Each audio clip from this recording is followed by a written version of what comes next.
અને વોરોની શરૂઆત કરવી છે સાણંદમાં નીકળેલી તિરંગા યાત્રાથી, કારણ કે દેશભરમાં ઓપરેશન સિંદૂર બાદ સેનાના જવાનોના શૌર્યને બિરદાવવા માટે, ઓપરેશન સિંદૂરની સફળતા માટે, તેમની પ્રશંસનીય કામગીરીને સલામી આપવા માટે તિરંગા યાત્રાઓ નીકળી રહી છે.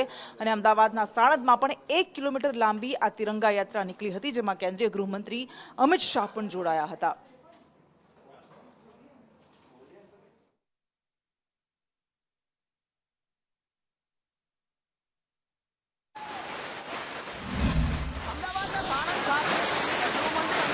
અધ્યક્ષતામાં તિરંગા યાત્રા યોજાઈ છે.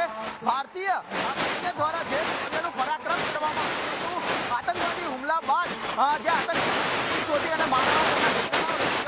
સૈન્ય કાર્યવાહી આર્મી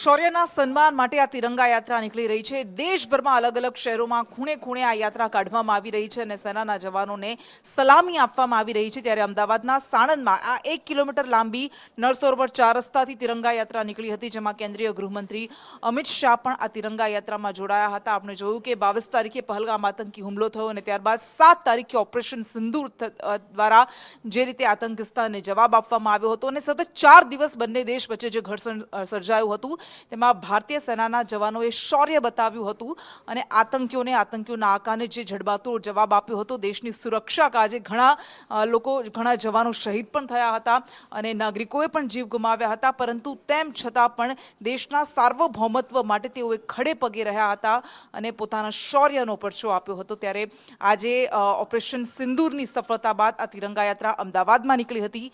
સાણંદમાં 1 કિલોમીટર લાંબી આ તિરંગા યાત્રા નીકળી હતી, જેમાં સામાન્ય લોકો પણ જોડાયા હતા, ભાજપના કાર્યકર્તાઓ, નેતાઓ પણ જોડાયા હતા, ધારાસભ્યો પણ જોડાયા હતા અને કેન્દ્રીય ગૃહમંત્રી અમિત શાહ, કે જેઓ ગુજરાત પ્રવાસે છે, તેઓ પણ આ યાત્રામાં જોડાયા હતા.